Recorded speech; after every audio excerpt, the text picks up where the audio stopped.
My friends, welcome to another episode of the Nuclear Heatwave Wrestling Podcast, brought to you by Mafia Sports Report. I, as always, am Dr. Love, and of course, we have Sauce Bronson. That'd be me. So you always did the wrong hand. One day I'll get there. I'm like, there we go. So we definitely had a eventful weekend, I should say so. With again, the road to WrestleMania is basically set now. I mean, it's it was a pretty good show. You know, I'm not gonna lie. There were some good spots. There was some weird spots. There was some stuff like that. But it was it was still eventful. That's all I gotta say about that. And we're here to talk to you guys about it and hear anything you guys have to say. But obviously, there's a lot to unpack here. But you know, we'll take it one step at a time. So. But yeah, so before we get really started, looks like we do have someone chatting here with D-Town Guy. Always good hearing from you, man. Hey, yo. So what's up, fellas? What's up with you too, man? We're doing here chatting wrestling with you guys. Yeah, for the next hour and some change. Yep. Oh yeah, for sure. But so yeah, let's just kind of go into it right here. We'll kind of look at from we'll go from top to bottom and then or bottom to what you know what I'm saying. And go from there. We'll get there. So this show opens with the men's Royal Rumble. Not gonna lie, that surprised all of us as I was hosting Sauce and a plentiful of our friends watching the show. It did catch us off guard a little bit that was going to be the opening of the show because they could have went a few different ways depending on how they were going to book this. I had my own theories about it. It did not come to fruition, but what happened? Still think worked pretty well. Yeah, so but before yeah, you're already laughing. And before we go any further, it looks like Papa Mafia, who was in during the live stream that Sauce and Papa Mafia were working on. Dr. Love hosted the Royal Rumble and just say he got tossed over the ropes a little early. So yes, there were some drinking involved. Yes, I would say I did not win the Rumble. I definitely did not. So, but it was still a great time with everyone involved. So, but it's always good hearing from you, Papa Mafia. But yeah. So starting off, we have the men's Royal Rumble, and I know last week me and Sauce had our own theories on who we thought was going to be winning this Rumble. But Sauce, before we kind of get into it. What did you think? Like, what was your initial thoughts kind of going into the Rumble? Like, did you think like it was going to be predictable? Did you think, maybe there was going to be some pop out there? Well, for the Rumble itself, I mean, it's always a mystery and surprise. You know, you think you know who's going to win, but you don't quite know. But the matches themselves, I mean, everybody saw, the outcomes, everybody saw that coming a mile away. Because at this point, whoever walked in, whoever came in January 1st, 2023 as champion, especially as far as the upper card champ, as far as WWE or Universal Champion, usually it's an 80% chance those guys are going to stay champ till Mania. Now, with the exception, last couple of years has been 100% because Papa Roman. Until this day comes, I don't know what's going to happen first. Lions finally win the playoff game, or Roman losing the belt. Who knows? Well, I mean, we might be getting to that part shortly. Let me tell you for sure on that. But yeah, it was it was interesting. Obviously, when it all came down to it, I guess I was just more disappointed about the placement of the winner, which, of course, the American Nightmare, Cody Rhodes, won the Men's Royal Rumble. But he came in as 30, right? So it's like, I'm 30. My hands are like this, and I know he just came back from his injury and his surgery and everything. I get that. But I wish he was in there at like 15, maybe. That's why I said. Right? Like, if you don't want to make him first or second to or run 20. the gamut, 20. 20 works. 20 would work because you still got a lot of people in there. It's just when you go in at 30, and it was like not a surprise. He already said he was going to be in there, so it's like, here comes Cody. And I remember because with our betting game that we do during our party, our friend Chad had the number 30, and he's all like, yes, I know who it is. I got it. Because he had a really good feeling about winning. So it was kind of funny. I wish we kept that paper, the supposedly leaked rod list or whatnot. We could have compared it, but it's always that shit. Oh no, actually I do. You're talking the one that Josh had, right? Because actually I rewrote that paper right here. Actually, nope, that's not it. Because he made sure to ask me. He's like, "Hey, can you keep that paper?" So and actually, I'm going to try something a little different on this podcast. All right. We like. Oh, hello. Okay. So, with that being said, I'm just curious to see how. So I basically never mind the eliminator part because I kind of lost track for the most part what was going on. But let's just pay attention to the entrance. So here's at least from 1 to 20, as far as like how they went in and whatnot. Oh, okay. Yep, I see what you're saying right there. Okay, but yeah, so the show starts off with having my man Gunther, who I actually said last week was one of my top 3 to win the Rumble. So I was very pleasantly surprised to see that Gunther, who starts off the Rumble, is the last person eliminated. So I mean, I'm not gonna lie, it's really nice seeing what they're doing with Triple H and the creative for Gunther, and really pushing him now to the moon. Right. He might not have been getting a lot of stuff recently working, but he is, because Imperium's getting stuff done. They're going for the tag team titles, SmackDown tag team titles, like in a tournament there. But the fact that they've kept Gunther in for a record-breaking hour and 11 minutes and change. I mean, he beats Rey Mysterio's his record of longest ever in a Rumble. And he won with that, by the way. He won the Rumble with that. So you're talking about Gunther, who doesn't even win the Rumble and has that record. So it's very impressive. So that really tells you, it's like in their head, they're like, we really want you to win, but we got to give it to Cody right now. I'm sorry. Like, I feel like that's exactly how it was put. But kind of moving ahead of ourselves. I think what was actually great was number 2, and it was Sheamus. And then getting the face again, based from Clash at the Castle. Too many lies. Oh, so it was glorious. It was really cool seeing that again, and and then of course it kind of moves in farther, and then now you start getting your other people like the Miz coming in, and and the Miz is always great. The Miz is going to be that guy that's going to help put anybody over. He's great on the mic. He's great, and that's good. It's good to see. And then it kind of continues on from there with Kofi, and then Johnny Gargano, and Xavier Woods, Karrion Kross, but it's and it kind of keeps on going from there. And then Chad Gable, then Drew McIntyre comes in. Like that's your next kind of like big guy coming in there, especially with the whole thing with Sheamus and whatnot. And I'll tell you right now what was interesting, but as we were watching, because all the different little things that were happening, you had the Kofi spot failed again. Yep. Again. And I felt bad because apparently he really smacked his head against the announce table when he was trying to jump on like to the chair. Yeah. And we just talked about these crazy spots in the chair spot, how that was so hard to do like a few years ago. And he actually tweeted out saying, well, I guess that's an end of an era.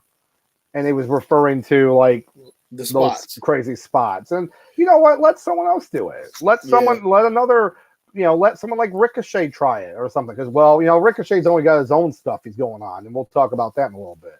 But, just something else. Like, that'd be cool. Like, I know, for example, No, not Ricochet. No, let's make it more interesting. Let's have it be Bobby Lashley and do it. See Bobby Lashley jump up and down in the chair trying to get back in. No, how about like Braun Strowman walking on his hands? Let him do a handstand and walk back. I want to see a big man recreate all these moments. Oh my gosh, please! Now I want to see that. Oh my gosh, but yeah, so you have like all this stuff going on, then carrying Xavier Woods, Karrion Kross, and like I mentioned, McIntyre, Santos Escobar. And it's just like your normal Rumble, but you gotta remember too, they only announced so many, like 18 people before the Rumble. Yeah. So that was nice not to have so many confirmed people. Everyone at this point wants surprises happening. They've been happening less and less and less over the past few years. And I mean, it is what it is. It's for whatever reasons they're not happening. I don't know. What is your thoughts on that, Sauce, when it comes to like surprise entrant for the Rumble? Yay, nay? What do you think? Yeah, this year it was definitely at least for the men's, it was almost like non-existent. Yeah. Like, it was cool to see Edge come out there and do his thing, and then Booker T, it was cool for like the first, 5 minutes, and then poor Booker couldn't really get the spinning routine going like he wanted to. Oh, yeah. And whatnot. But I think it's getting to the point now where maybe Triple H he's kind of moving away and relying on, the old heads that used to be here without nostalgia, and now he's just focused on people who's actually working here every day. Yeah, and I think that's pretty much exactly it. You hit the nail on it right there with Booker T. Like we just said Booker. Didn't you say Booker T, or someone said Booker T right before he came out? And we're like, Booker T's out. Right. So it was pretty cool, But yeah, looks like we do have a chat here from. Let's see, it's from Andre. Douglas, we have a good show, fellas. Rumble was a C+ until the Bloodline stuff, which pushed it to a B+. Yes, and we'll definitely be talking about that in a little bit. But a few people could say that. I mean, it's hard to, depending on how you feel about either both Rumbles and stuff like that. But the Bloodline storyline obviously has taken over the entire WWE in a sense. So like the women, we'll get to our little ratings and stuff, but. I thought the men's rumble was pretty solid. It was pretty entertaining. Once again, I think it's because we've just been so used to just people coming in. We're just so used to nostalgia carrying these big events and whatnot. Instead of so focused on the young people in the future, the young people that are working here now. For the most part, I mean, I definitely thought the men's rumble was better than the women's rumble, but for the most part, I thought it was pretty solid. They got their job. They got what they wanted to accomplish. So we probably, got teased a few new little rivalries until Mania. So like I said, this is Mania season. So give me Logan Paul versus Ricochet. I'm here for it. Oh yeah, for sure.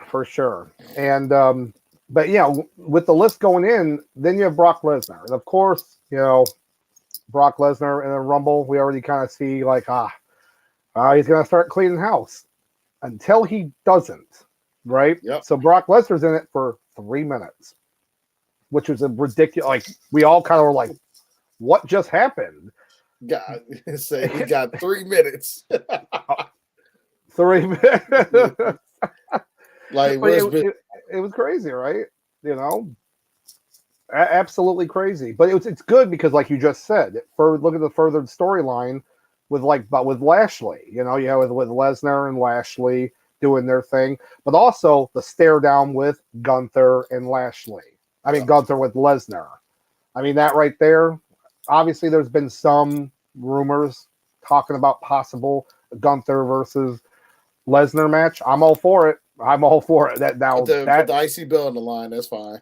That is some big sweaty meats right there. Oh, sweaty meat slapping. Let's go. But I will say with those two, I know we jumping ahead into the future, but no, that's fine. I don't like. So I know our biggest complaint with Brock winning gold was like the main belt and then him just not showing up for like months at a time. For some reason, I feel like if he won the IC belt, I wouldn't be as mad.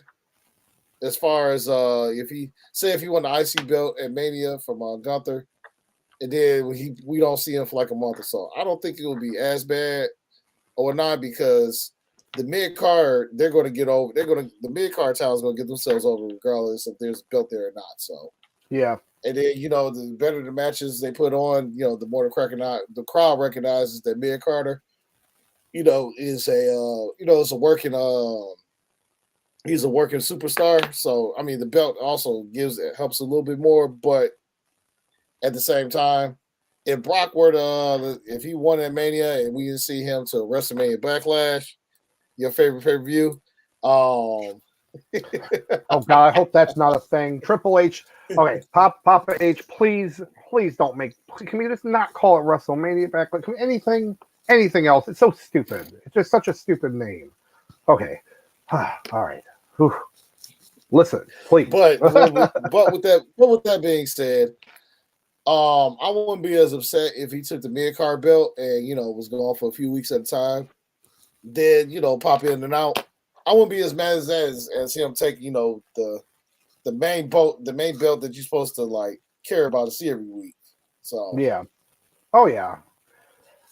I mean, I'm all for it. Like you said, with the new feuds, and it's gonna be some good meat slapping. Oh yeah, let's say sway meat slapping, baby. Absolutely. Oh, okay. So it looks like we have another chat here from Tavario. Always good seeing you, man. And only thing I'm knocking is that the winners were a bit predictable, but pretty decent show. Yeah, absolutely. I'd have to say so on that. I mean, sometimes when it comes to the Royal Rumble, it can be a little predictable, and that's kind of the problem that happens. That's what we were talking about a little earlier. Like, I'm trying to remember a Rumble where it wasn't completely predictable, and the first thing I can think of off the top of my head was like when Nakamura won. Yeah. I didn't see that coming, but he was like new. Remember, he was like real new. He was new because him and AJ came in, and AJ, came in, and then he got pushed to the upper echelon, the belt. So they were having their recreated feuds that they had like New Japan. But it wasn't like, oh, well, for sure Nakamura's winning. Yeah, I probably would have to say that's the last one that wasn't completely predictable to me, at least. For the men's, at least. So, we got another chat here from Andre. Thank you, as always. They building up the U.S. title and IC title so much it has to be on TV every day. So I think that's going with what you were saying, Sauce, about like if Lesnar, for example, won it. I mean, I get it because right now they're doing such a good job with the U.S. title, and to a point too with the IC, but they're not having as many matches. But because of the matches he's had and how well he's defended them, I just want to see him defended. I do. Pay-per-views like Elimination Chamber. We'll get to that in a little bit. And, some of the matches announced, but we'll get that in a little bit. But yeah, as long as the IC title's like defended there, and then of course it will be at WrestleMania. then I'm happy because they're getting the upper push there. You know, when no one gave a crap about them. They just didn't give a crap about those belts, but now they do. So it's a good point. It's a good point though, and but I'm all for it. And shout out to the fellas over there at Academy Sports. You know, make sure to look those guys up every Thursday, 7:30 to 8 p.m. You know, those guys over there giving great sports content. Shout out to you guys. Yeah. Oh, and another chat here from looks like Papa Mafia in regard to the Kofi incident. The camera angle when Kofi went out wasn't the best. It almost looked like they wanted him to land on the chair with only 1 foot touching. And yeah, I think from everything I've read afterwards, we all kind of said the same thing. Like he kind of laid down, he had his leg in the air, like he had fell, and we were all like, but so his leg's in the air. Like if he's on his back on the ground, but his leg's in the air, he's still in it. Right? Like there's precedent for that, but no, they cut away because it was messed up. It was a botch. So, but I think he hit his head on the whole table, and it really knocked him out a little bit. It like got him all. It was like so I think that's why they're like, nope, we're out. We're done. And it's kind of sad, but like Sauce said earlier, you know what? Let's make some of the big boys recreate it. Get Bronson Reed. Let him do some crazy spot or something like that. Get that chair spot to Strowman. Listen, Braun, I know you're watching this. I need you to be a man for once and go ahead and give us a chair spot. Do it. Do it. Or I'll make Otis do it.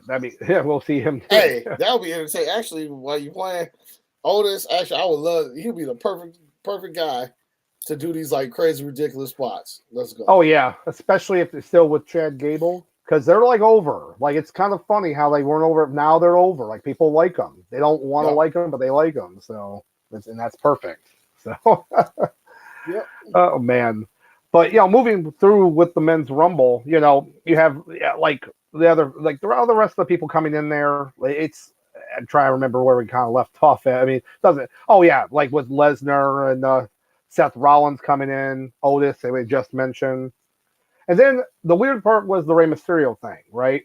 They did the whole spot where he was getting beat up, but apparently he was hurt, but he couldn't wrestle, so they kind of did a spot where they beat him up beforehand. Mm-hmm. But then no one took his spot. And I'm sorry, but I think that was a mistake. I think that's if you're gonna do that whole thing, then somebody should have came in. Even if it's like a joke, and be like, I've got the spot. I'm going in for that spot. Like think about what happened with Becky Lynch when she, what's her name was injured, and then she took the spot and went in. Like that was cool. I mean, obviously that was set up more for the win. But just could you imagine if someone wanted to come in like Dolph Ziggler? He wasn't even in the Rumble. He wasn't even in the Rumble. He was sitting backstage. Like, come on. He could have ran in and done it. I was surprised because Mysterio didn't come out. I was surprised somebody like Corbin or like Lesnar didn't try to get themselves back in. Right? Somebody tried to get back in, and then it would have worked good. You could have had like anybody kind of come in for any reason, and it would have worked better than just having nobody come in. So, yeah. But let's see. We also got some more chats here. Oh, where'd it go? Oh, there it is. So we got another one here from Andre. The only reason why I didn't like the men's rumble is because when they announced Cody, it took the surprise away, and he was winning. And then it went on first, so the suspense of someone winning like Sammy was gone. And I definitely talked to Sauce about this last week. Yes, that was my biggest pet peeve, is that they announced Cody in the Rumble. It made no sense at all, because we talked about this months ago when his injury. We were like, yeah, he's going to come back. He'll probably come back to the Rumble, be a surprise, be a good thing. Then they started playing promos, and they like, okay, he's coming back. They're playing more promos now, a few more, way too many promos, and then I'm back at the Rumble. Oh Lord, oh great. Yeah, it definitely took the whole surprise away, especially being at 30 as well. So that didn't help matters either. I mean, if we could go back and do it again, I would have just kept him away from TV until the Rumble, have a big surprise, like, oh my God, Cody's back, and then you could do all these videos. Then you could start doing all these videos of him progressing and getting back and rehabbing. When I, at that point, it would have made that way. It makes his chase for the belt that much bigger. Yeah. Yeah. Oh no, I agree. I absolutely agree. And Papa, as we were talking about the Rey Mysterio thing, actually, just a minute ago, Papa Mafia had a great idea. Teddy Long, hold on, playa. We have a replacement for Mysterio. And then it's Teddy Long himself. Hey, you know what's funny though? Like, think about this too. They should have had it where someone from NXT would come in there. Like, could you imagine Carmelo Hayes come in there, say, "I'm going to take the spot." Like, it would go in there and show us what you can do. I know it's crazy, but just go in there. You have a show next week, doesn't matter. Let's see what you can do. Or what's the name, Mr. NXT himself, Braun Breaker come out. Right? With that place champion. The roof would have came off of that place. Yeah, he could have came out there, just showing off. Hey, guess what? You're now with the big boys in the ring. Let's see how you work with them. So, it just seemed like a waste. That's all, But it is what it is. Because obviously this long-term storytelling of the Dominic versus Rey Mysterio, that match is happening at WrestleMania. We're finally going to get that match happening at WrestleMania. It's finally, and we just have 2 more months for that to happen. So at this point, just gotta wait 2 more months, baby. Yeah, and but yeah, so with the Rumble though, it kind of keeps on moving ahead, and then you have like Elias, and Finn Balor. Then of course, like you said, with Booker T coming back for, he's happy to be there. Yeah, apparently this again stuff that was just kind of came out. He didn't know he was even going to be in the Rumble until like that day. He was told. So I don't know how much I believe of that, because like, you're a commentator, you don't necessarily bring your wrestling gear. You're commentating, right? So I feel like you had to have maybe known, but this is just reports. Who knows? But yeah, I don't know. And at this point, the Rumble's just kind of like a little bit of here and there, Damian Priest, and then that was the whole point. You had all the Judgment Day there, right? Dominic, Finn Balor, Damian Priest, and then Edge, Montez Ford, of course, and then but Edge comes out, and then that was a surprise. But it's just a fight with the whole thing with Judgment Day, and I get it. That I know we've talked about this before. I don't know how much if you're still not into Judgment Day, or you never were in Judgment Day, but they're here. Like they're it's happening. Like, people need to just kind of, if you don't like them, that's fine, but I don't know how much I can take about the Edge thing, right? Because like, are they setting up for just one last match with like Edge and Finn Balor? Yeah. Or maybe they're just setting up one more Edge or Rey Mysterio versus them. I don't know. At this point, just whatever they're gonna play, whatever's planned for Mania, let that be it, and let's move on. Yep. Yeah, I'd have to say that. Yep, for sure. So yeah. And then then it just moves forward with like Austin Theory, and Almas, your favorite. I know the big man Almas. Just so good. Oh my gosh. And then here's the other thing too, because this was at the Alamo Dome, it would take so long to get to the ring. So like, some people are like running, like little Nate from WrestleMania running to the ring. And then some people are just taking their time, and it's only 90 seconds, right? So then by the time they get there, it's like, okay, we're ready for another wrestler to come in. Yep, pretty much.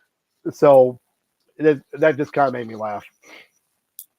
Then of course, Braun Strowman, big Strowman, still don't care.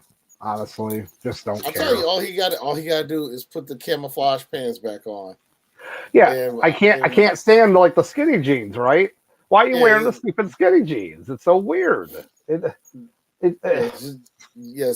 put the combat pants and the combat boots back on. Let's go back to 2017 Strowman. I'm just waiting for someone to braid his beard like Sheamus did when he came back from injury. When he had all the braids. He had the mohawk and the braids, and I'm like, you can't have both. No. So he's gonna braid his beard, then then put a scarf on, and I'll get some bubble tea, and he's going to come out as like the hipster Strowman. You what? I mean, at this point, he ain't too far away. Oh gosh. Oh my god. The world's tallest hipster. Oh gosh. The world's Please tallest. don't use that. Don't use that. I'm just kidding. Oh god. Ugh. No. The world's tallest tool. There you go. And then of course, as we mentioned earlier, it was like Ricochet coming in, and then Logan Paul. You know, that was because now you're at 29 because everyone knows Cody's still coming in. So now Logan Paul comes in. So it's like, so Cody's 30th. And before we even get into Cody, because I mean, Cody winning is he's still impressive. But what's more impressive, and I've talked about it, we've talked about it, but Logan Paul, this guy, just puts 110% in every single thing he's done in wrestling. As we talked about months ago on our Celebrity Squared Circle, celebrities being in it, I'll tell you right now, he is the best celebrity to transition as a wrestler. There's not even a question. There's not a question. I mean, he busted. Do you remember how busted up he was at the Crown Jewel? And Crown Jewel was in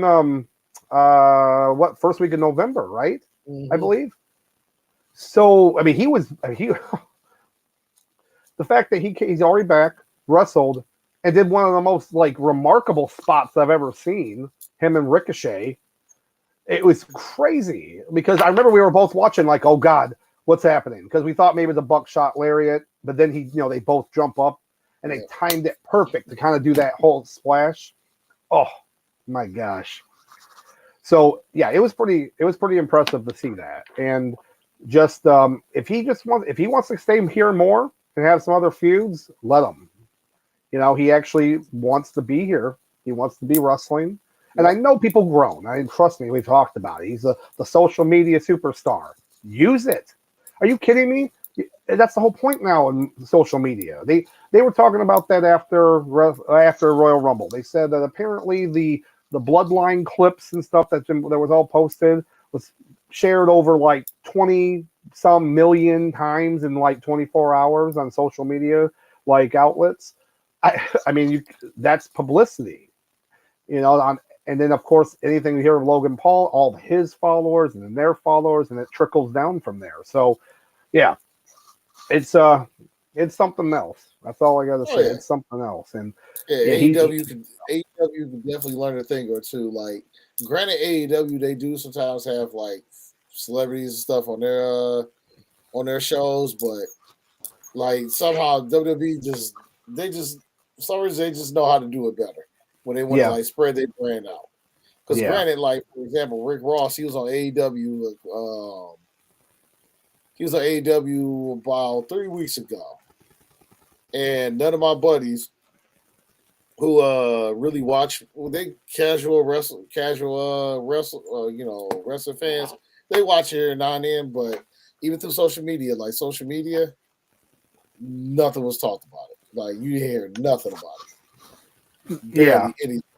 But once again, like I said, Logan Paul shows up. Everybody's talking about it. Everybody's talking about it. So I think like AEW, I think the only celebrity that was like people really talked about was probably Shaq. Because Shaq is a big name himself, so wherever Shaq goes, people know. His name goes so far. And you know what? To me, and that's so cool. It was a cop out. He's already on NBA on TNT and TBS. You know what I'm saying? He's already commentator for them on there. So to me, it was like, hey, you want to go on this show, even though because it's on the same network? Okay, let's go over there. But if WWE had something for him to do, the original Big Black Ninja. I'm just saying. In Sauce, we still have that theory. I still say that was Shaquille O'Neal. Young, like that was not Omar. So that was. Shaq, oh my gosh, that was so funny. But yeah, if WWE had something for him to do, and they called him, he'd be like, "All right, I'll come. I'll come do something." I mean, better yet, I can compare let's just switch it from Logan Paul to Bad Bunny. Bad Bunny, Rick Ross. Like granted, once again, Rick Ross was on AEW like 3 weeks ago. Yep. Nobody really remembers and says much from it.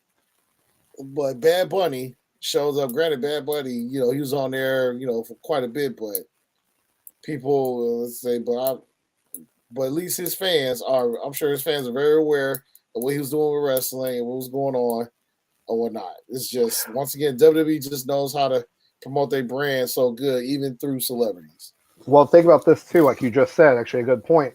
So Bad Bunny goes out there, does his, singing performances, but also wrestles and pretty damn good. Obviously Canadian Destroyer. Not many people can pull that off. And just in match in general. Yeah. Rick Ross, they remember because he dropped some F-bombs on TV. Yep. That's literally the only thing people will remember because, you're not gonna forget that. You're not gonna forget that. But other than that, I don't. Hey, even like on social media, even when they show like YouTube shorts or Facebook shorts, you still see stuff with Bad Bunny from like WrestleMania, from stuff with like just stuff he was doing backstage at WWE, because it's like that's what you know him from music and you know him from what he's did with wrestling. Yep, and the fact that just like Logan Paul, he wants to do it because he respects the business. Yep. I'm not going to sit here and know what Rick Ross's intentions are in wrestling, but I highly doubt that he cares for the wrestling business as much as like Bad Bunny does or Logan Paul. I'm just saying. I'm going to just kind of throw that out there, and we'll just leave it at that. But yeah, Cody Rhodes, like I said, we made to the promised land, and Cody Rhodes coming back. I will say though, I want to say he lost about 10, 15 pounds of muscle, but him slimming down, losing that muscle, I think actually makes him look better. Yeah, I think so too.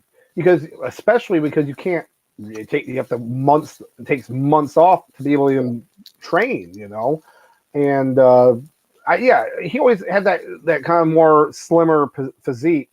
Still had some of the muscle, but I think it looks better. I think it's going to work better too.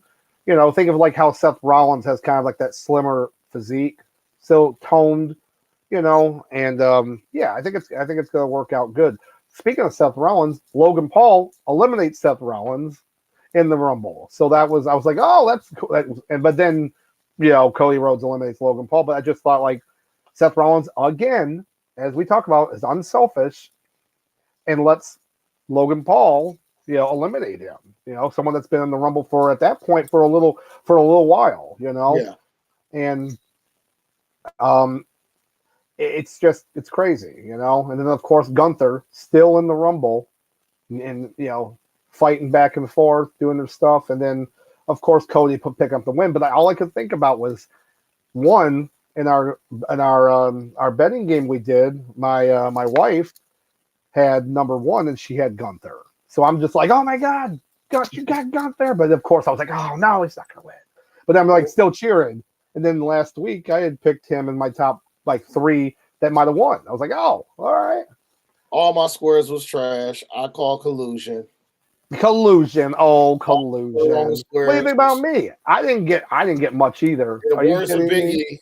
They were they were all just straight cheeks, straight booty cheeks. They were straight. Yeah, I know. Oh Lord. Yes, I have the worst luck with the color Royal Rumble squares. I probably have a better chance playing Super Bowl squares than Royal Rumble squares. That's something I never went on is football squares. Oh, yeah. I got one for the Super Bowl this year, but I'm not looking. It's a guess. That's all. I'm not going to pay attention to it. Right. But yeah. So like the men's Rumble again, a little predictable, still pretty entertaining. But Sauce, overall, what would you give it as a headlock grade? Oh yeah, we doing it now. So the men's Rumbles match, I'm looking at I'm looking at about 3 out of 5 headlocks. And the only reason why I say that is it wasn't really a lot of surprises, but I think because once again, Triple H is focused more on the people who's working here right now instead of the part-timers and people you only see like once every 3 years. Yeah. It's got his point across. It got his point across. And granted, us knowing that Cody Rhodes was already announced, kind of dampened a bit. The fact that he came out 30 was kind of But overall, there was still some good entertaining moments. This is a chance for people to get pushed and be looked at, and start up new feuds and rivalries for WrestleMania. And I feel like even though Cody won, the real MVP of this whole ordeal was Gunther. Yep. Absolutely. You kind of hit the nail on it for me as well. If I had to give it a grade, I absolutely would have to give it a 3 headlock out of 5 for sure. And just the fact that, like we said, Gunther, has always been one of my favorites, and it just showed how they're going to push him to the moon, but maybe not as fast, but they're still showing that they're continuing to do it. So that's the best part to see that, and that's all I care about to see. But it was good. And before we go on to another match, there was something I wanted to say that I completely forgot about, but it was such a great thing to see him back. But the surprise return of Pat McAfee. We had just talked about him too, but when you guys were here over earlier, we were like, "Oh, is he going to come back soon?" He said when he was done with NCAA was done, and apparently, it was a complete surprise to everybody, including the announcers. They had no idea he was coming back, so the reactions were absolute surprise. So, I thought that was cool. It was really cool to see him because you could just tell he was fired up. He's so fired up.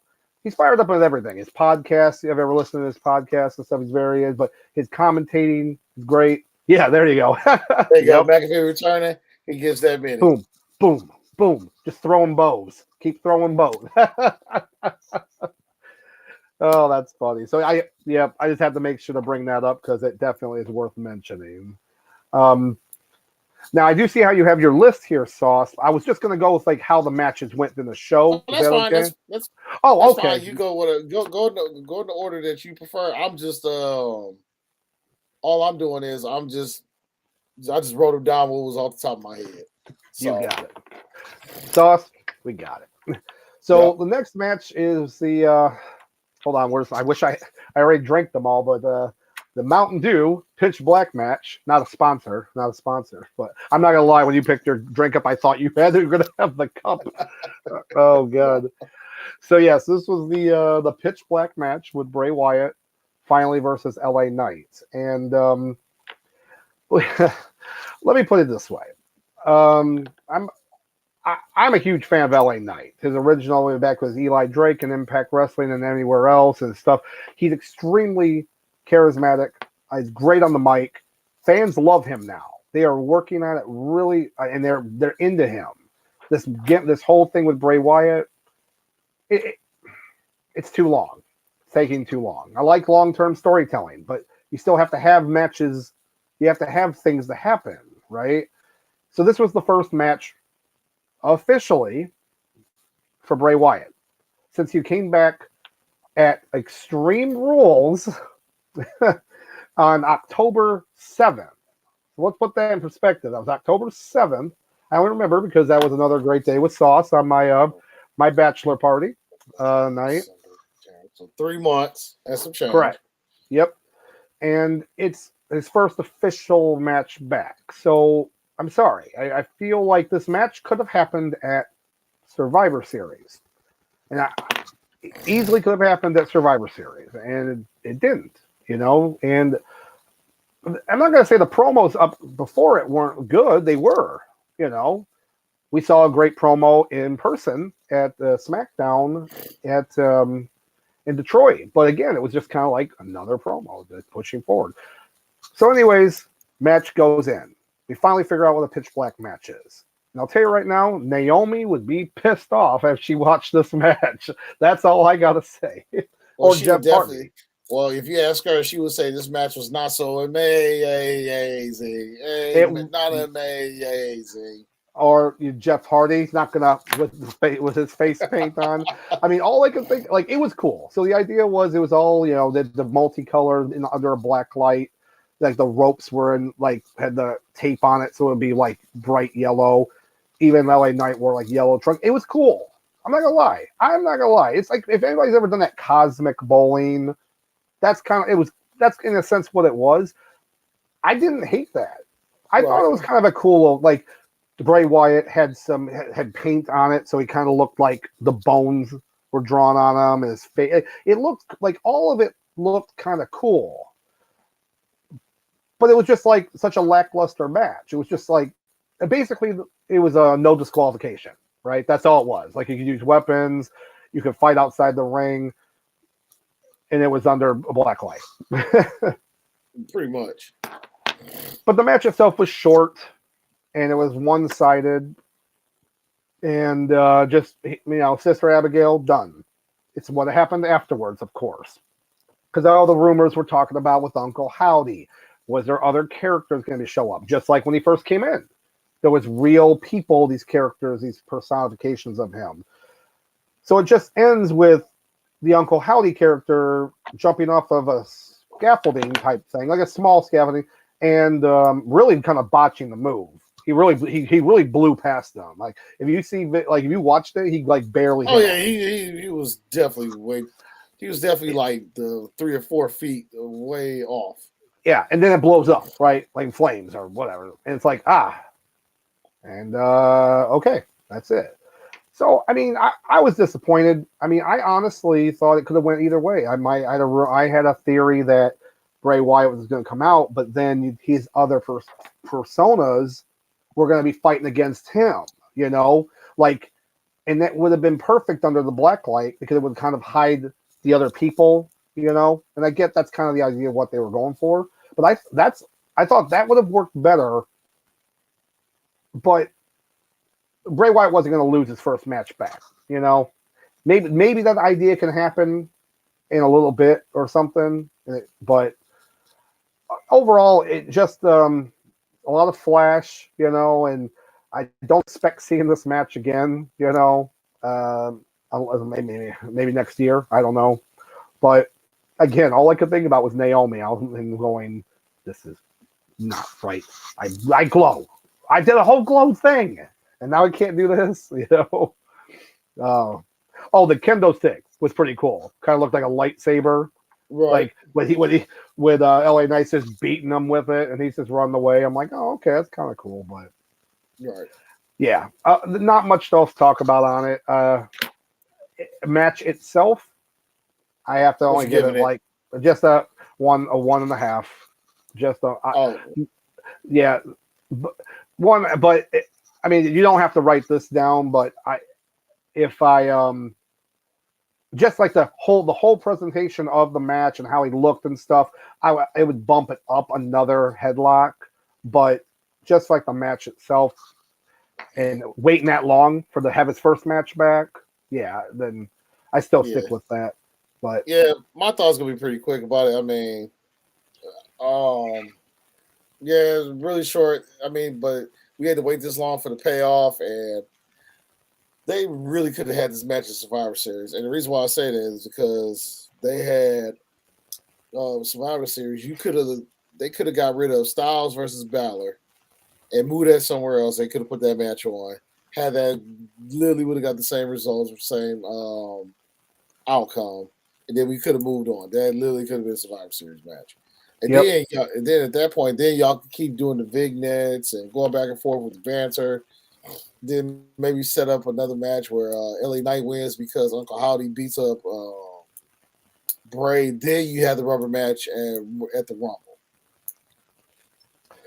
Yeah, and that's that you said it. I mean, that's the only thing I can think of. It just doesn't. It didn't make sense why their match didn't happen at Survivor Series. But let's just see him actually have actual matches. Hopefully sooner than later. That's all I hope. That's all I care about. So, but So not a sponsor, but Mountain Dew Pitch Black. Not a bad drink though. I did buy some for the show, and so they weren't bad. They were okay. They were better off as like something like a slushy. Oh, there you go. Oh, that's a good idea. Oh man, I might have to get some more to try to actually make that now. But so yeah, moving on with the show. Now you have probably the most predictable women's title match of all time. I would have to say so.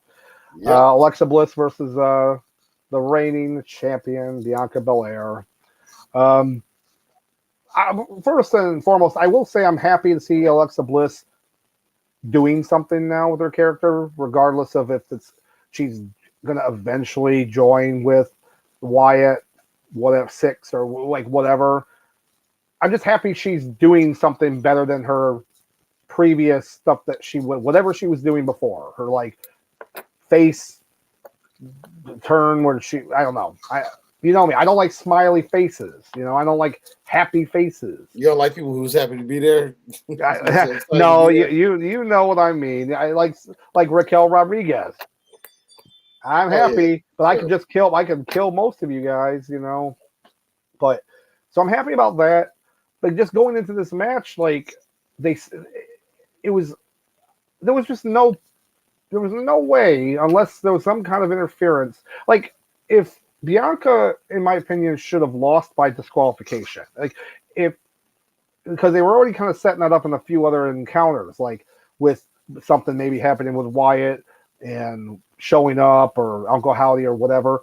And if she had gotten knocked out or hit with, you know, she not hit her with a weapon and she won by DQ, I feel like that would have worked better than her just losing the way she did, you know, because it didn't add anything. It didn't add anything.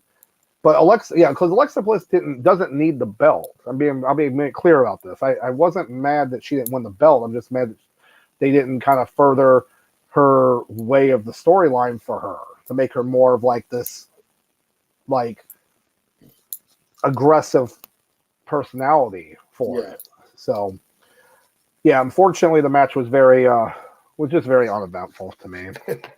I pretty much feel the same way. We already know who's gonna win, and Bliss, I mean, her turning back to a heel, you know, it's pretty cool. But at this point, it's like, won't they, as far as if she's going to fully go back to basically being the, going back towards the Mrs. Fiend or be a part of Bray's group. At this point, you know, it's like, stay tuned to the next episode of Dragon Ball Z to find out. And at this point, I was like, you know, I was just happy for the match to be over. Mm-hmm. So with my rating, it's about 2 headlocks with it. You know, I was just happy. At that point, I was just like, okay, let's just get this over with. I'd have to agree with that. 2 headlock out of 5. All right. But excuse me. Oh, you said it was 6? Okay. Oh Lord. Oh Lord. Oh, so you bamboozled me here. So oh man. So moving on though, we do have a pretty good highlight of the night, and it was the women's Royal Rumble. To me, it really was. There were some real good highlights in this match. I mean, all in all, I was a fan, and you could say this was kind of predictable too. I guess it could have went either way. There was a couple people that I had picked that I thought that made it to the end too, but it was entertaining.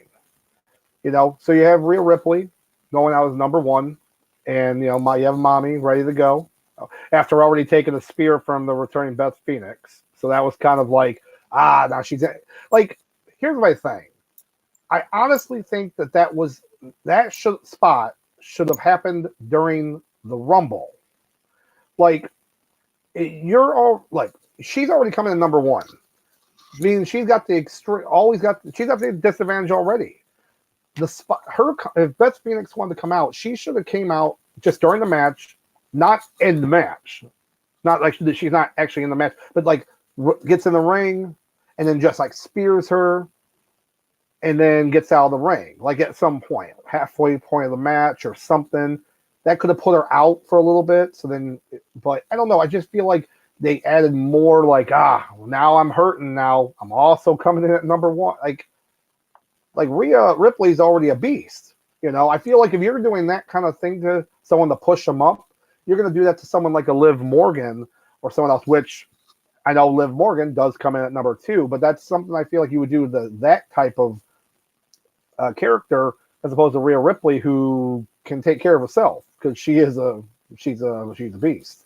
So, but even regardless to that, it was pretty impressive just watching these women compete. And Liv Morgan come out, and it's interesting because like she wins the title, right? She wins the title last year, and I know your thoughts about Liv when it comes to Shayna Baszler match.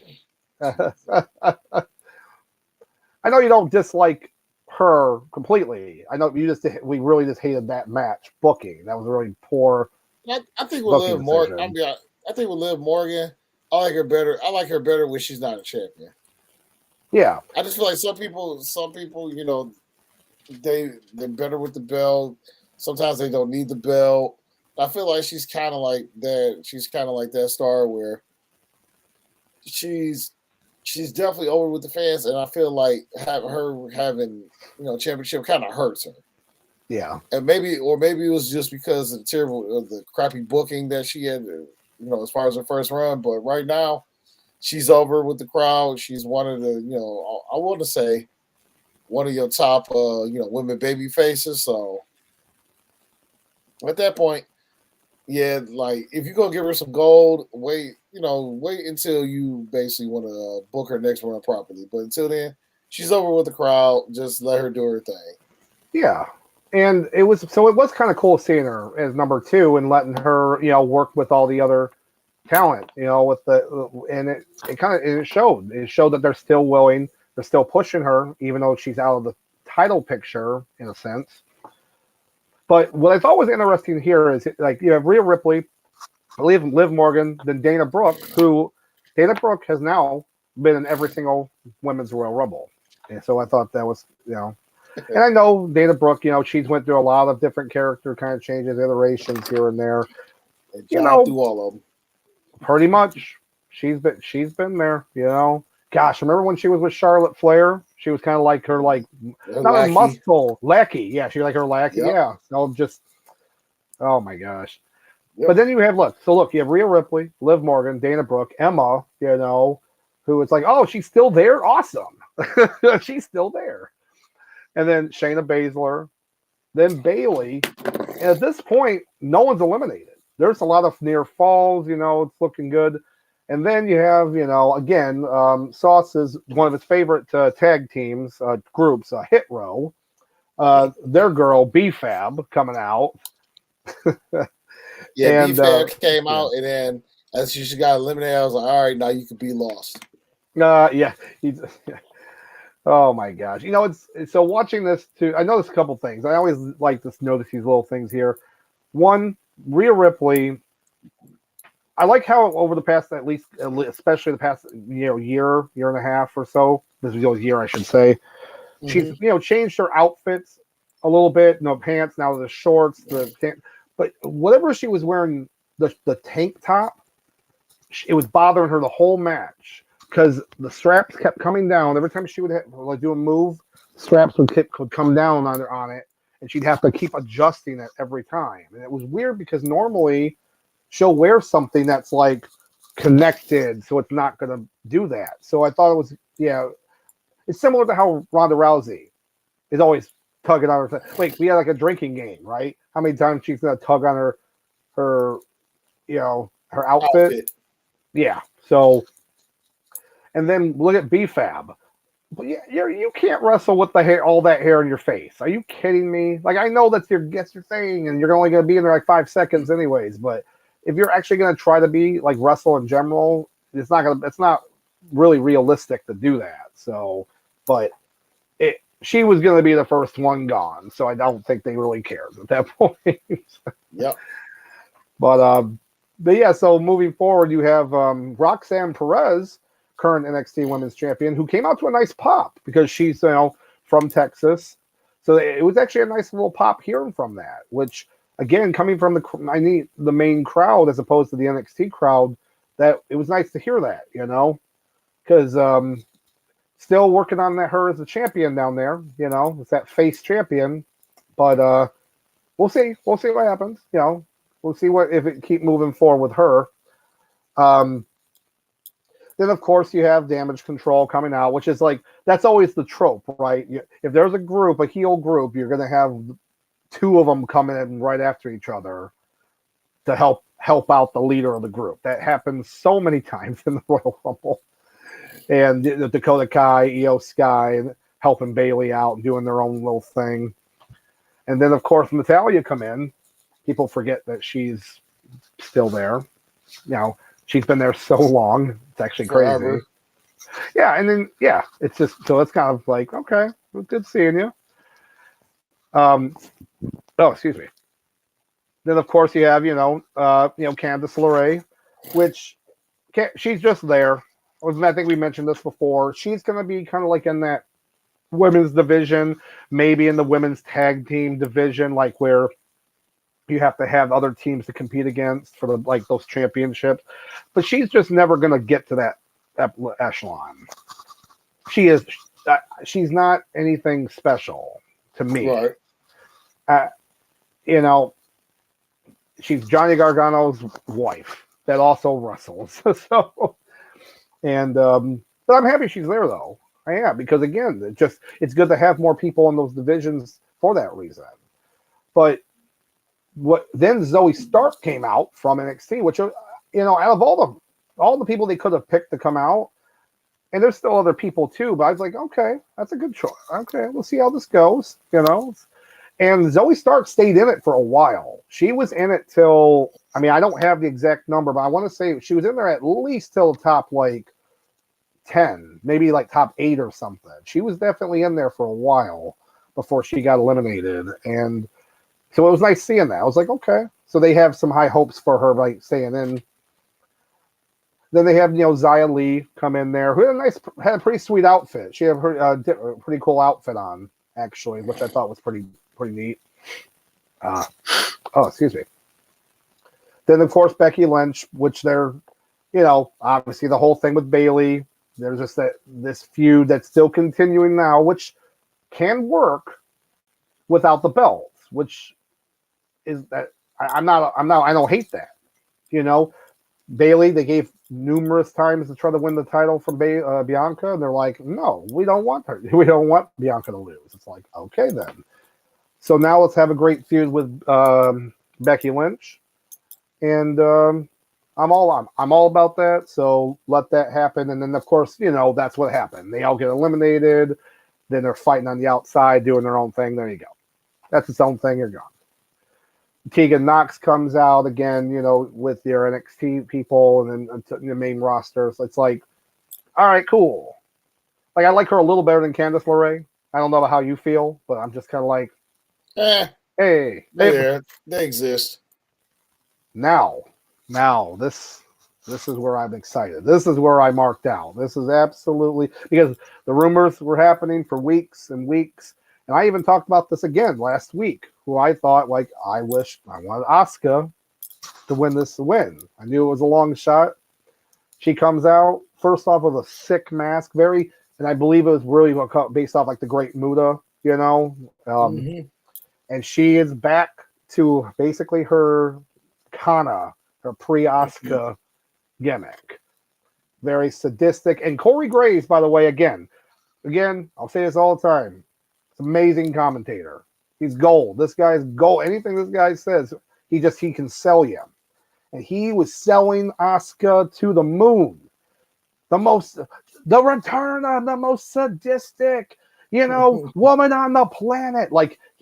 He went as far to not call her Kana, right? But what was interesting is before Asuka came to NXT, she was in the crowd before they signed her, or she was in the process of signing, and she was referred to as Kana. So there's actually screen caps of this where she's in the front row with other people, and it's Kana, her, and a few other people before she officially signed with NXT. So I was like, I don't want them to change the names. Asuka, they're already set on, but everyone knows who we're talking about, right? And it was cool seeing it, But I don't know. That happens, and then Piper Niven is back. Yeah. The former Dewdrop, which let's go back to Corey Graves. He literally was speechless, and then she gets in the ring, and he goes, "Do you think she's gonna drop someone in this Rumble?" And I'm like, I got you. I'm like, I'm definitely like the Leonardo DiCaprio, like the meme, like up. Yep, that. I'm sorry. It was so good. It was so good, right? Because they probably said like, don't say it's the former dude driving. Like, okay, I won't. And he found a way. But it was really good to see Piper Niven because they were actually letting her wrestle and looking good doing it. So it was really cool seeing that. And then, of course, another long employee of WWE comes in Tamina. And literally forgot she still worked there. I literally forgot she still worked there. At this point, this is now becoming like the JTG of women's wrestling in WWE. This is where we're at now. Oh God.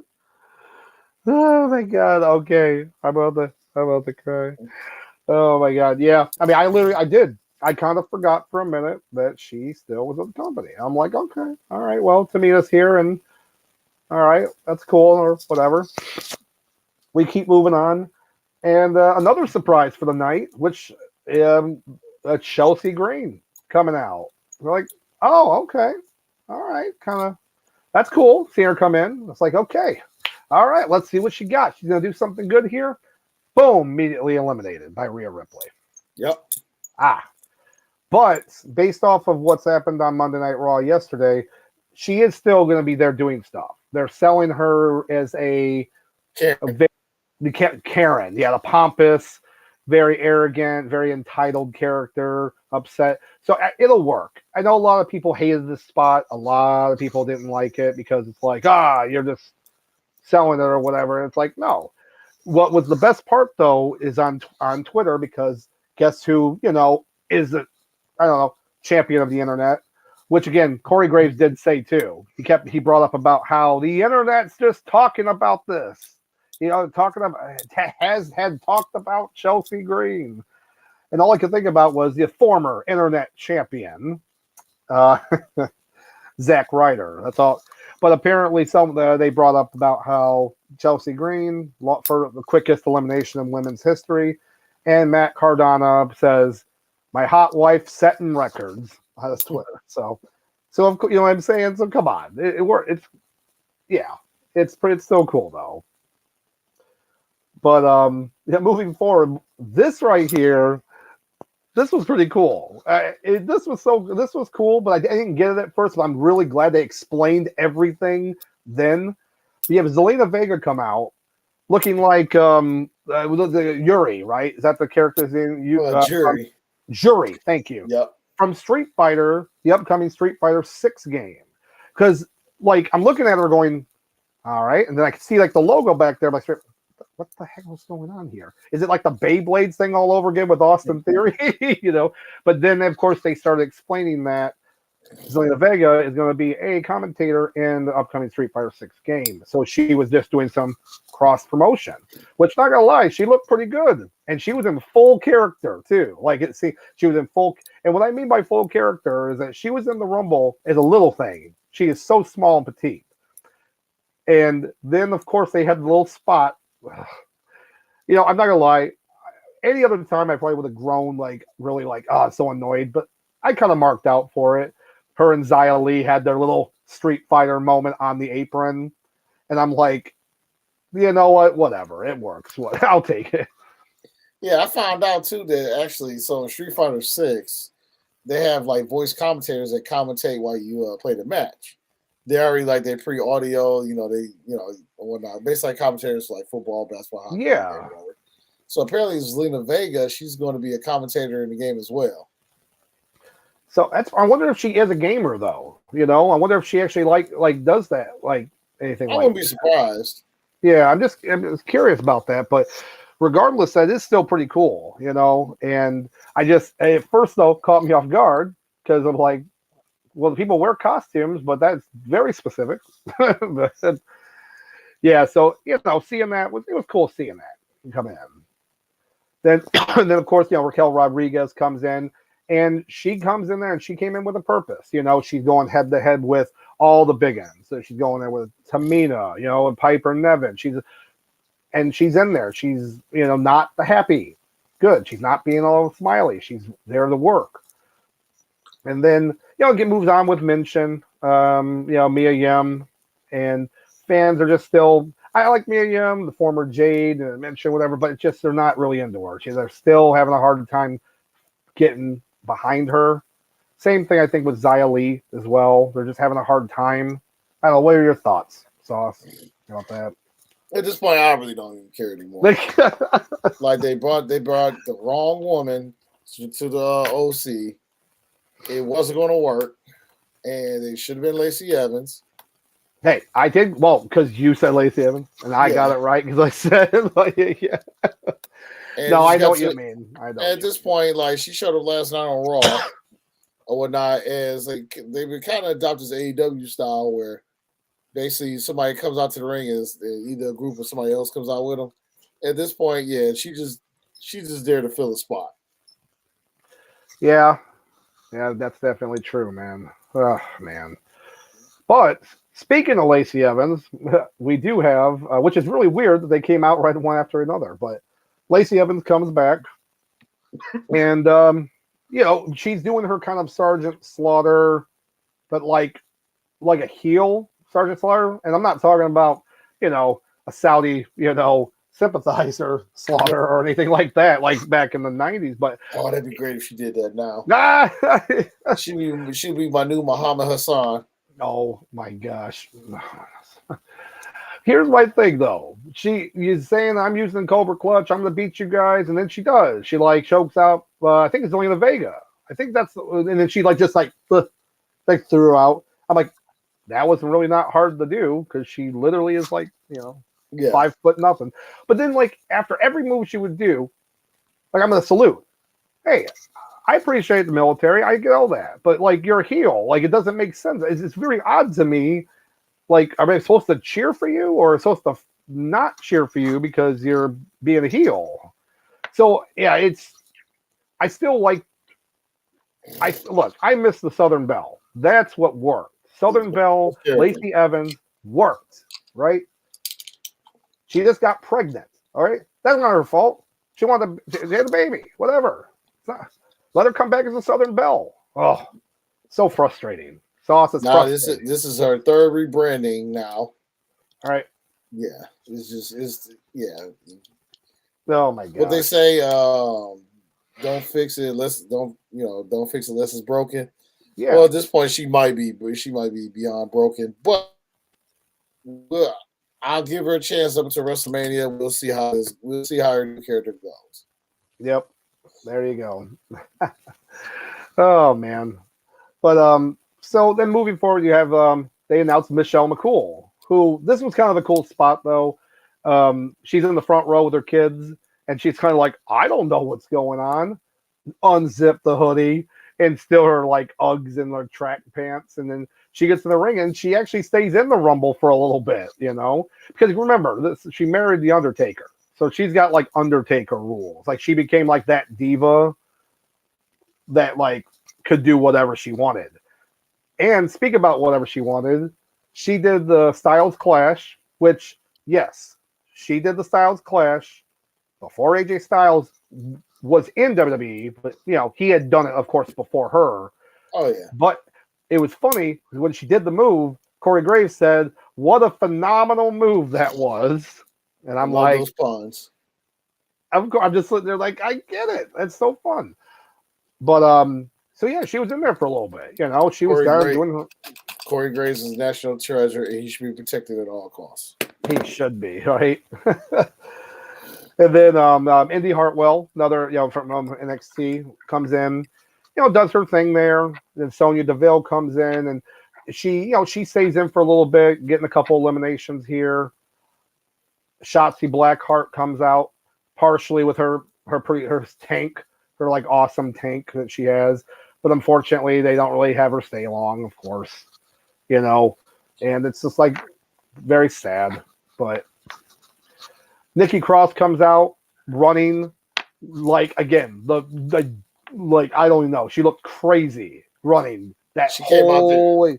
She came out there and she must have saw under Ultimate Warrior YouTube clip, and she was like, "You know what? Let's go. I'm ready." I know, right? Oh my gosh.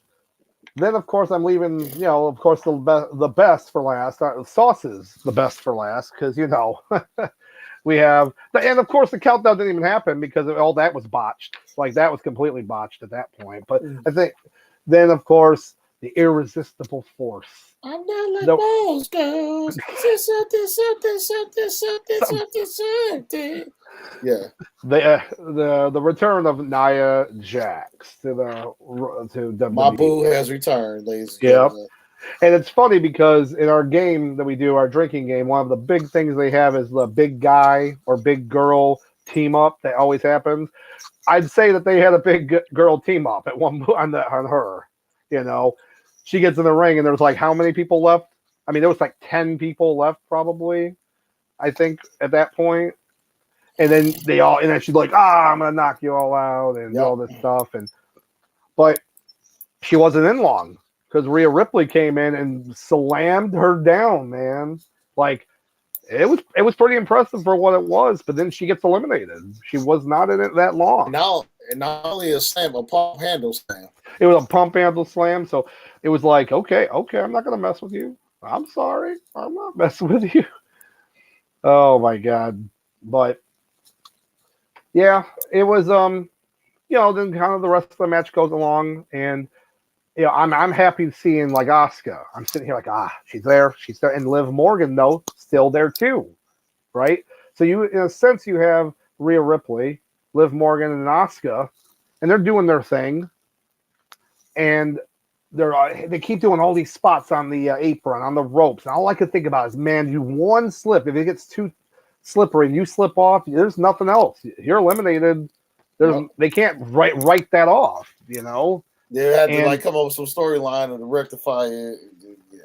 Yeah. So they did this really cool spot, you know, with Asuka blowing the mist, but Rhea Ripley dodging it and it getting Liv Morgan, which was actually it was a great way they sold it too.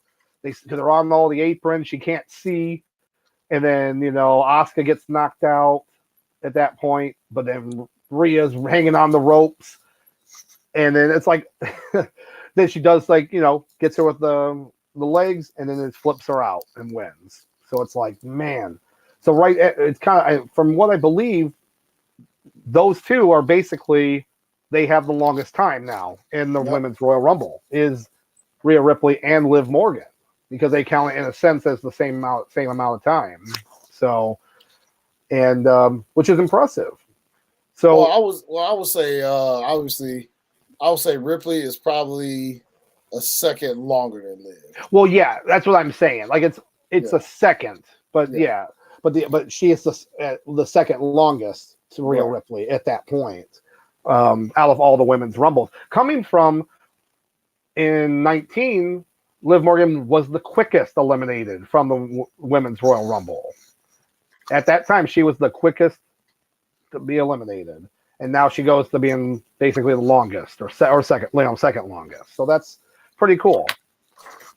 But it does look like we have another chat here. I mean, it looks like we have a Pierre Martinez. Thank you for chatting with us. Great ending on the women's rumble. Yeah, just as kind of as we were talking about. I thought it was nice. You know, it was unique, and I feel like they might they're doing that right. Just knocking someone over, it's not enough, right? They got to have that kind of edge to it. So that's why you have them all up on the apron. But again, what if Rhea Ripley was hanging on that top rope and it just got too slippery and she slipped off and she hit the ground? Like, think about it. Like, what would have happened? Like, Liv Morgan would have won, and it would have been like, I won. Okay, let's sell it now. And then they would have to figure out a way for her to, you know what I'm saying? Like what Sauce was saying, like to rectify it on a later time. But thankfully it didn't happen. But there is precedent for something like that. If you like, Steve Austin, years ago, he was supposed to stay in the Rumble in the top 4 in like his first Rumble, and he slipped off the ropes and went out and did not make it to the top 4. So, but all in all, a lot of stuff happening. Sauce. What would you give this though as a rating? Yeah, I'm giving it a 2, only because. So I was explaining to Papa Mafia live on stream, if you guys missed it, because he was asking about all these women out here, who's this, that, and a lot of them were either just filler or jobbers, or just a lot of them were just unimportant. So for the most part, yeah, the ending was nice and whatnot. Shout out to Rhea, and it was like, I guess with the men, it was like, I want to say it was like 60-40 as far as like, well, I would say it was 40-60 as far as the people you care about, the people you didn't like. 40%, I want to say about 40% of the guys. There's like, people you cared about, 60% or whatever. But with the women's, it really felt like it was like 20-80. Like only 20% of the women you cared about, the other ones you either didn't know or you just didn't care about. So one thing I did notice, the women's went pretty quick though, compared to the men's. But I did notice that too. But all in all, it's a nice finish. But for the most part, it got to a certain point. I was like, all right, well, I'm just counting this down, just waiting for it to be over. But I mean, it was a solid Rumble, but it wasn't exciting. And I guess it wasn't really as exciting as the men's was with the exception of a few spots, but yeah. All right. It's a little toss up for me because I like I said, I like some of the returns. I was a big fan of Asuka coming out with her new, her updated gimmick with Piper Niven coming back out, dropping the Dewdrop name. Rhea Ripley running the whole gamut. That was really cool seeing that. But yeah, I mean, I'd have to say probably it's like I'd have to give it a 2.5, a 2.5 headlocks. Yeah, because just like you said too, Rumbles are always going to have the lower card people and mid card people that are just never going to win, and that's just how it is. That's just kind of the idea of a Rumble. But sometimes when you have so many people in here, it's like, okay, all right, and certain people are not on here. Why? But other people are, like the men's, the waste of not the spot of Rey Mysterio, or they could have done other spots with the one here. Did Michelle McCool really have to come back? No, not really. I mean, I don't know. So yeah, I'd say that. Now, granted, let's say we do this Rumble again next year, and some of these women, more established stars, were not then. I feel like if they do this again next year with Triple H's booking, not then. I think this would be a different Rumble where you'd be more excited from start to finish. Yeah, like even through the middle. Yep. I'd say so. I mean, also, especially with the women's champions at this point, like you have Bianca Belair that's full in her Super Cena reign right now. So it's like, who would beat her or challenge for her? Charlotte Flair taking over the women's title at New Year's Day or New Year's Eve or whatnot. So it's like, I don't know. Having someone realistically go after them, there were only like 2 or 3 choices, in my opinion. So, and yeah, pretty much. But looks like we do have. Oh, you got Vegas sauce. But another one from Pierre. Thank you as always. Hate to say it, but they need a women's version of Logan Paul. Now, you can call up Snooki, see what she's doing. Yeah, okay, but that's a little different. Popular, but still maybe could wrestle. I'd like to see that. I'd rather have that. And unfortunately, Pierre, Ronda Rousey is what they got handful of years ago, and we all know how that turned out, or how that is now. So I get what you're saying. Big social media aspect, but also wants to wrestle and care for the business. Yeah, I can't think of anybody else off the top of my head that would fit that bill, but I'm sure they're looking. I'm sure they are. So because the Ronda experiment did not work.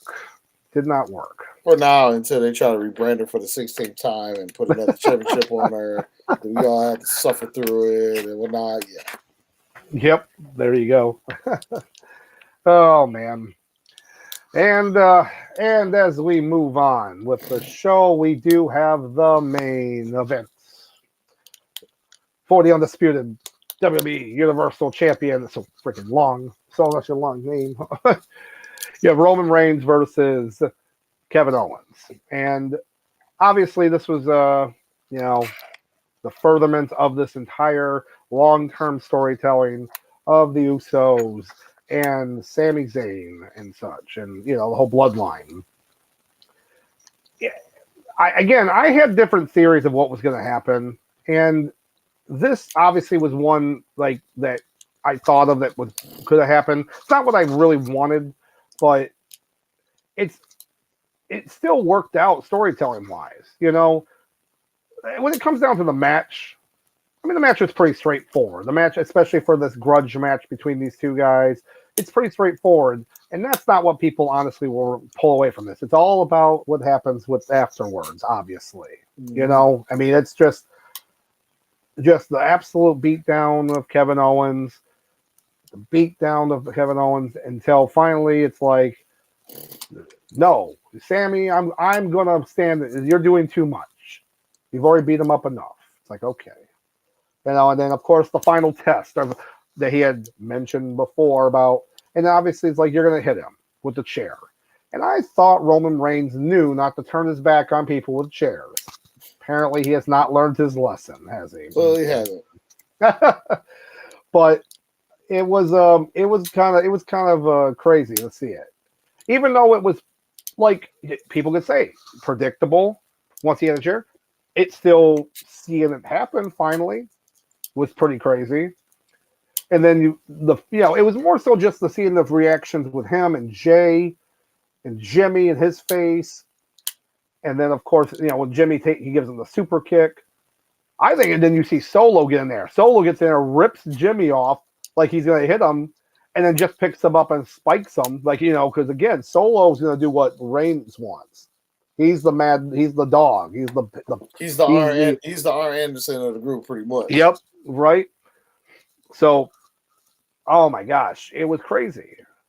But the biggest part, obviously, they all come out, they take out Sami Zayn, they knock him out, he's out cold. And then Jey Uso rolls out of the ring and says, "I'm done," and then walks away without hitting Sami Zayn at all, without doing it. Crowd loses their mind. They're losing their mind. So and basically the show ends like this. So it's like, what do we do with this? How do we unpack all this? But we do have another chat here from Pierre, which, this might put some more light on it. Sami Zayn equal Daniel Bryan from 2014. Didn't I say this last week? Absolutely said this, Sauce. Yep. Yeah, you can say it's the same thing from that. You can say it's a similar version of Kofi with Kofi Mania, to a point as well, which also involved Daniel Bryan. So I mean, what you say it. So you have a lot here. It's interesting, like we've been waiting for something like this to happen. Now we have it, but I can tell you right now, what was not predictable is what they did with Jay and having Jay leave, right? I thought when he rolled out and left, I was like, oh crap, they're doing this with the storyline. Okay, all right.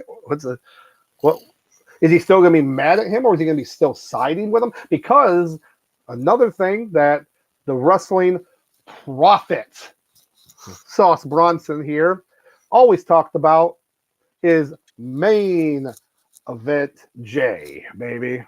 I'm calling that man Main Event Jay. Since we started this podcast, go check those receipts. Go check them right now. But yeah, Sauce Bronson always talked about Main Event Jay. And at this point, that's what's happening. I mean, it's going to be interesting too, because they're still tag team champions. Yep. So it's like, what are we going to do? Because now it's the best way to split these belts, have them lose or whatever, or they're still gonna wrestle, but they don't like each other, so they'll purposely lose. Like he won't tag in, right? They still have to defend the titles. He won't tag in for them or something like that. But yeah, main event Jay, that's how it looks now. Whatever. Then alliance with Sammy. Yeah, I'll tell you right now. All this happened. Within 24 hours, over 20 million views on all social media. Now that's considerably went up. But then you'd think Monday Night Raw, they would talk about it, right? Yeah, they'd be there. Nope. They just show a video package of what happened at Royal Rumble. You have to wait till SmackDown. You gotta wait till SmackDown. Which is smart because they knew everybody. Because they knew everybody's going to tune in for Raw. It is no. You're gonna make y'all wait a little bit longer. Right. So they definitely did all that. They did all that, and it's like it's cool. I get it. I totally get it. And they had everything with Cody Rhodes, and then there were a few other things that we'll talk about in just a minute. But what's going to happen on SmackDown? Yeah, you're going to see some good ratings, some monster ratings. I feel for that, just to find out exactly what's going to happen, right? Because we had a lot of theories about what was going in the Elimination Chamber, right? Now there's a lot more stuff, kind of ideas, but more stuff solidified now. Because let's break it down just a second. Monday Night Raw happens yesterday, and Cody Rhodes comes out, does his little spiel, really good promo, talking about all the different places he's been. He started off OVW. He started on all his different characters. He even brings up his dashing character, which I thought was cool. And he kind of goes through all of it, and then he says, "And that you're not the only family in wrestling," talking about the Bloodline. And he basically said, "I'm going after Roman Reigns for the undisputed Universal title." Later that night, WWE has now put that as the marquee match. Now, I'm not saying that can't change. I'm not saying that belts might not be split. You might have two belt fights. But as of right now, WWE is marqueing that as the match, as the main event. Yep. So we'll have to wait and see. We'll have to wait and see what's going to happen, especially with Sammy or Jay or anything like that. But yeah, it was interesting seeing that, especially on Raw when we knew we weren't going to see that kind of stuff. But what was interesting was the fact that Elimination Chamber, and we did talk about this theory, pun intended, Austin Theory's United States Championship will be on the line in the Elimination Chamber. First time ever, the United States title will be on the line in the Elimination Chamber. And I'm all about it. I'm all about it because they've been pushing the belt in a good way for several months. And they've already got some good people in this match. They had qualifying matches yesterday, also next week. And that's at this point, you've got Austin Theory, Johnny Gargano, Seth Rollins, and Bronson Reed, the returning Bronson Reed, which I'm very excited to see that. And then next week, you got Angelo Dawkins versus Damian Priest, and then Montez Ford and Elias, which might finally get the single start for Montez Ford. I can see Montez Ford easily winning that match against Elias and getting himself in the Elimination Chamber for the United States title, right? Sauce, you think that's a possibility there? I think so. Yeah. We know, like, Montez Ford is definitely going to be in that chamber. Because now this is going to be, I guess, in Triple H's mind, he know it's not a matter of if, it's only a matter of when he's going to become a single star. And he's wanting to see, like, just testing the waters. Right. Yep. I think that's exactly the idea. I think that's what they're going for. And, yeah. It looks like we do have another chat here. Thank you, Pierre, as always. Montez Ford needs a barber shop moment. I like it. What do you think about that, Sauce? Old Rockers moment there with Shawn Michaels, baby, and Marty Jannetty. I feel like when they do break up, they're gonna have to make they're gonna have to make. I think it makes more sense to make Montez the heel because the dude just oozes with charisma. So as a heel, I think he can definitely make it work. I think if Angelo Dawkins is the one that turns heel and turns on him, I mean Montez Ford will still go over no matter what, but I feel like it'll hurt Dawkins more. Yeah. So basically, you either get the barbershop moment, or you get like Seth Rollins and the Shield moment. Different possibilities, or Yep. I mean. Hell, I mean, or you could get a situation where you get maybe they both end up in the Hurt Business, and then everybody turns on Dawkins and whatnot. Well, it's funny. It's funny you just brought up the Hurt Business because I was thinking about what if they made Montez Ford their like the head, like not the head, but like the face of the Hurt Business. They could. You know what I'm saying? Like he was chosen to be it, and then and then they take out Dawkins. I feel like that Montez will definitely have to be the heel for sure to have it work. For sure. Yeah. No one would believe Dawkins at that point being it. So Doc, so what's your ratings for this match? Oh, sorry, I did forget. We forgot the Matt ratings up. I started talking about Raw. So yeah, for the undisputed title match, I'm just gonna go overall for it. I gotta give it a 4 headlock out of 5 for the overall match and storytelling and post match stuff. So I think we're pretty much on the same page with that, in the same boat. So yep, because even though the match itself was not saying it was still impressive and everything, but it was just the storytelling. That storytelling through and through, that kind of surprise spot with Jay walking out too. Yeah, it was crazy. It was crazy. So yeah. Overall, what would you what rating would you give Rumble 23? Oh, for the whole show, Yeah. I'd say as an overall rating, I'd say I'd give it let's see, probably a 3.5 overall. Yeah, 3.5 overall. So boom. What about you, Sauce? Give it to me. Make it saucy. Let's see. If I were to give this overall, because the Rumble matches they were pretty, they were pretty decent. It was just like either the match was pretty solid or it was great. It was just kind of all over the place. This one,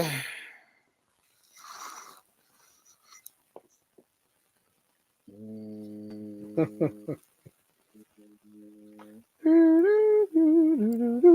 gonna go half. Yeah, I'm gonna go 2.5.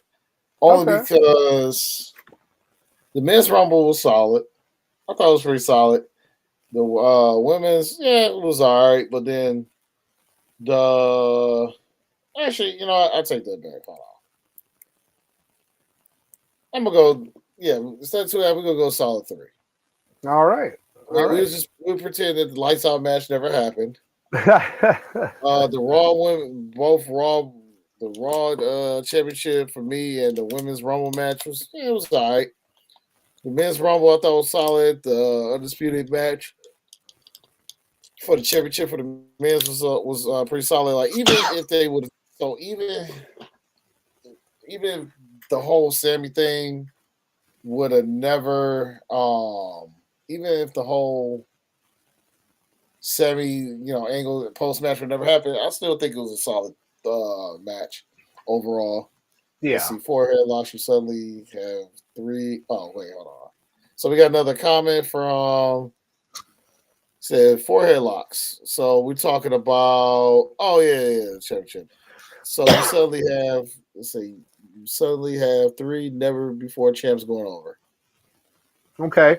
Well, Well, if you're counting the Rumbles, you're having the winner with Rhea Ripley, who has won the NXT Women's Championship. I think he's talking Cody about for the Rhodes. overall pay per view, maybe. Oh, I gotcha. Okay, I gotcha. That's what I'm assuming. He's talking about the pay per view. If he were to give it a rating, I think his rating. I think that's what he's talking about. The overall rating for him. Gotcha. Okay. Yeah, and again, it still was entertaining. You know, just like I said, a few things here and there. I just wish maybe if the Pitch Black match was set up different, actually more of a wrestling match, Or just never happened. Or never happened, or happened back in Survivor Series. I would have rather those two fight in see what they should have did, was just have Bray Wyatt fight in another trap house like they did right. New York. Well, you know what? Please, actually, that needs to happen. Well, think about this. For a fact that they probably would have put Gunther on that pay-per-view, but they knew, no, we need you to run the whole gamut for an hour and a half, so you can't wrestle. So that's really his own reason why he wasn't even on there. They already had probably told him, look, you're not wrestling. You are in the Rumble for over an hour.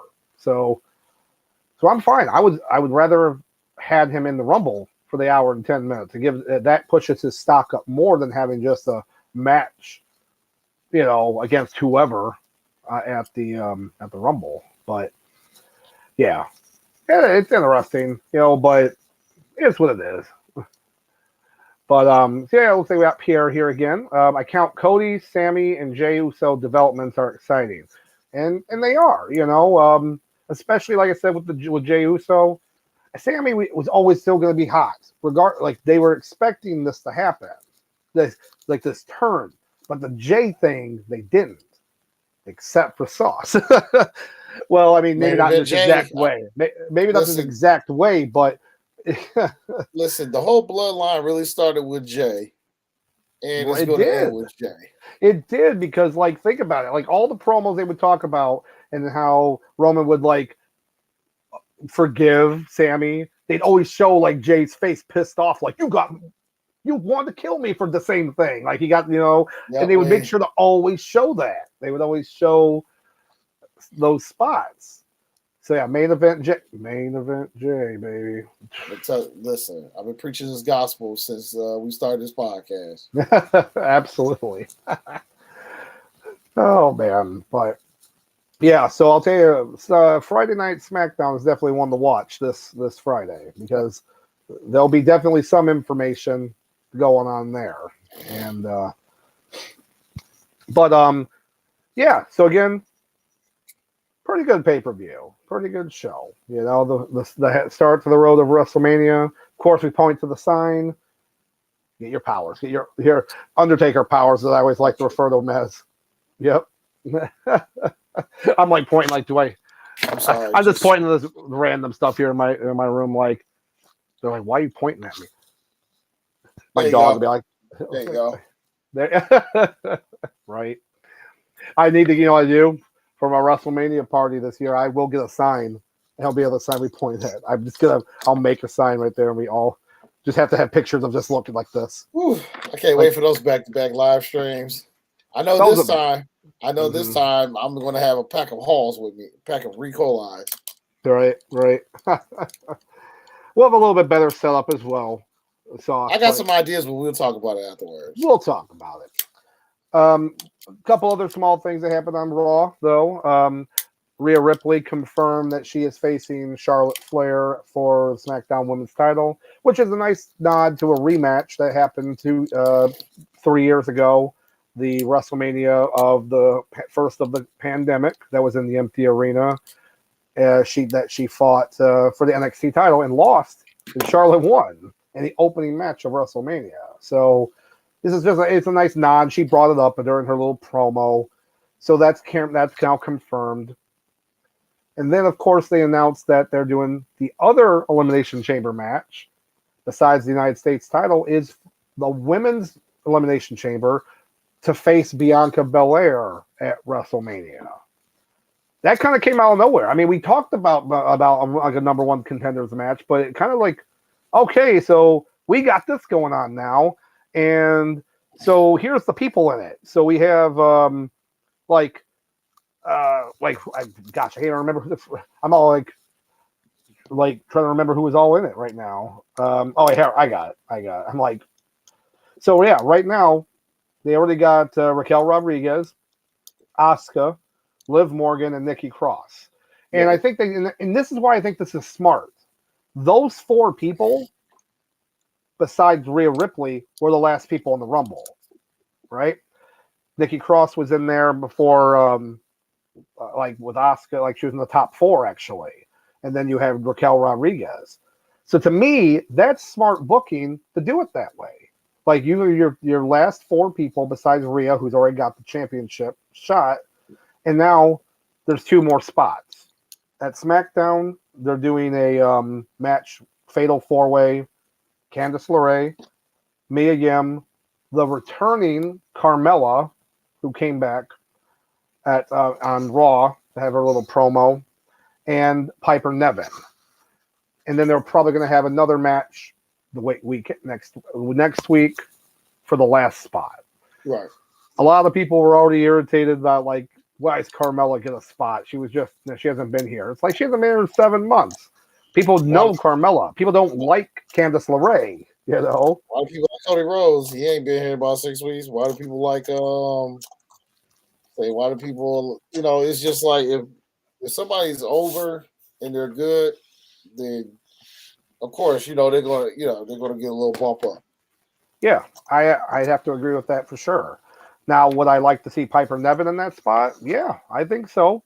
But it should, in that match, it should be Carmella or Piper Niven getting that fifth spot in that elimination chamber for sure. Then whenever they do the other match, whatever stipulation, we'll get the sixth spot. But out of those four people that's already announced, that's going to be an unpredictable elimination chamber. I'll tell you that for sure.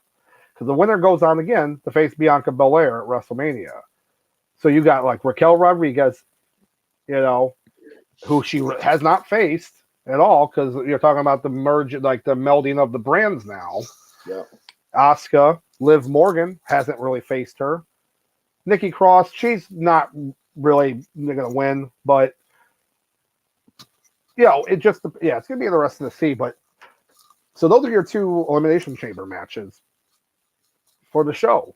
And then, of course, heavily rumored that's going to be Sami Zayn versus Roman Reigns in some kind of match, whatever.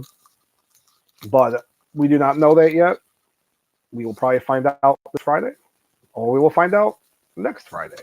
But we will find out soon enough, since it is in 3 weeks. So basically for the elimination chamber. Whew. That was a lot. That was a lot to go. And you know what? And let me tell you something right now. Had this big party, had this host with a lot of people. Sauce was there, a great time. But I gotta give it a round of hand and applause to Sauce here, because Sauce, he does we wanted to do the live stream of the show, and he did such a good job. And if you watch the live stream at any point, I popped out a couple times here, but I was I got thrown over the ropes, and I was gone for a bit. I did rally, but then I went back down. So it's just how it works. But we still had a good time. But Sauce did a great job doing, again, with the live stream with you guys, getting our live reactions of all the stuff. So just hats off to him. I tip my hat. Appreciate my friend. But yeah, definitely in the future we will be doing similar things like that for our other shows, of course. And but with all that being said, with the Rumble, with all the other news going on here and there, what would you say is your heat of the week, Sauce? Oh, it's easy. Rhea Ripley. Mami dearest. Mami dearest. Okay, I like it.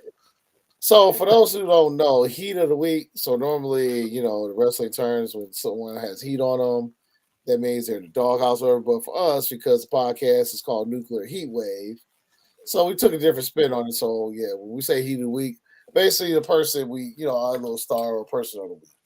So yeah, my so the heat of the week is definitely Miss Ripley. Mami did it without her little dom dom, and Dumb she's been dumb. listen. We all know she's basically been the leader of Judgment Day. Yeah, The torch was passed from Finn to her months ago, I know. so she's basically running the whole stable, and now she's about to get a nice little push. So I don't know if they're going to go ahead and have her just branch off from them in the next few months, or they just gonna have Judgment Day just go on both shows. We'll see. But she's already shown that she can, give her the ball, she can run with it. So looking for her to carry the blue strap home in about 2 months. So shout out to you, Miss Ripley, and basically, she was the longest in the women's rumble, I believe. Yes, and now, you're already going to say it. Yep. Yep. Well, now one of only 4 people to run the whole gamut from start to finish. Her, Shawn Michaels, Ric Flair, I believe. Austin, I think did it. It was his 3. What's the names? 3 rumbles. No, I think it was it was Ric Flair, Shawn Michaels. I thought it was Rey Mysterio. I thought Rey Mysterio was 2. Oh, you're right. It was 2. I mean, while you give your heat a week, I can check. Okay, yeah, because I always thought it was 2. But yeah, if you guys, it's like we got fact check it. We have these magical devices, But yeah, if I had to go with my heat of the week, and again, it's someone that we say did something great, memorable, and everything. There's a lot of people. You could say Cody, we say Mami Ripley, but I was excited.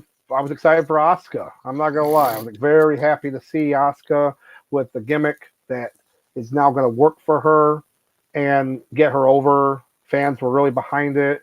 Just keep pushing forward with that. Now that she's in the women's elimination chamber, I'd love to see her win. I'd love to see her win and then knock out Bianca Belair at WrestleMania. I would. Because she's already in that gimmick now. She's already healed. She's already the heel. She's already healed. That works. If Raquel Rodriguez wins, which I want to see her win eventually, she's got to get into the heel mode now because she's already in her smiley, happy mode. So yeah, it'll be interesting to see with that. But yeah, it's interesting. But it looks like we do have another chat here, right here at the end. So Pierre, not a strong list for women's elimination chamber. Well, as I was mentioning, the 4 that's announced were the last people in the Rumble. So I kind of like the idea that's why they were doing that. Raquel Rodriguez, she's kind of a beast. I don't like her as a face, but she can be, and I feel like an asset to the women's division. Nikki Cross, yeah, she's kind of the outlier.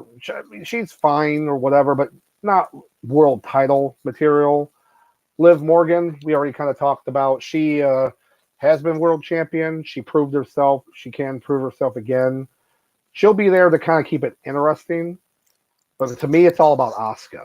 And if, Carmella, she might win to get in it. Piper Niven might win.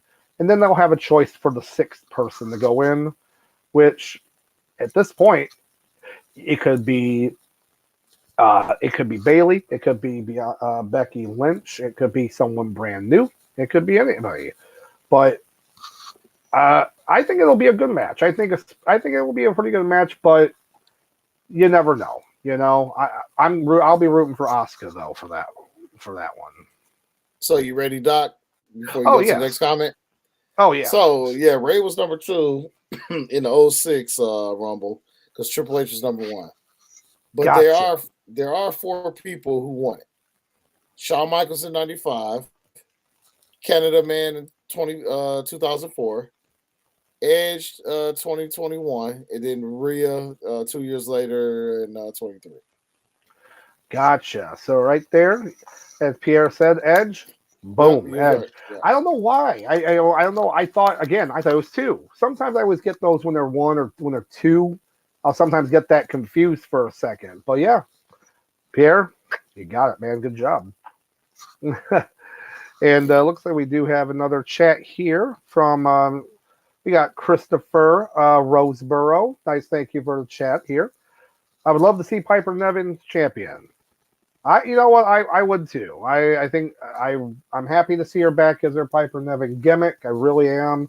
You know, do you think she's gonna drop someone to get that title? I mean, look.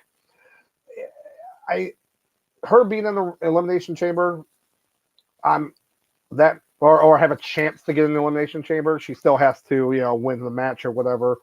Yeah, I'd love to see it. And I think she deserves to be there. So we'll just have to wait and see. Because, look, could you imagine this already? She gets in it, and then Nia Jax or someone gets the last spot. Yeah. Yeah, you already know that they're thinking that, too. You know it. And that could happen because they're already putting the Raw and SmackDown people together anyway. So, yeah. So we'll have to wait and see what that one. But you know what? It was a good wrestling weekend. It was good wrestling. Not so good with football, but that's a whole other thing there. So, oh Lord. And for football, if you want to get your football fix, just tune in throughout the week as far as Bills Mafia. They do their recap. They do their weekly recaps as far as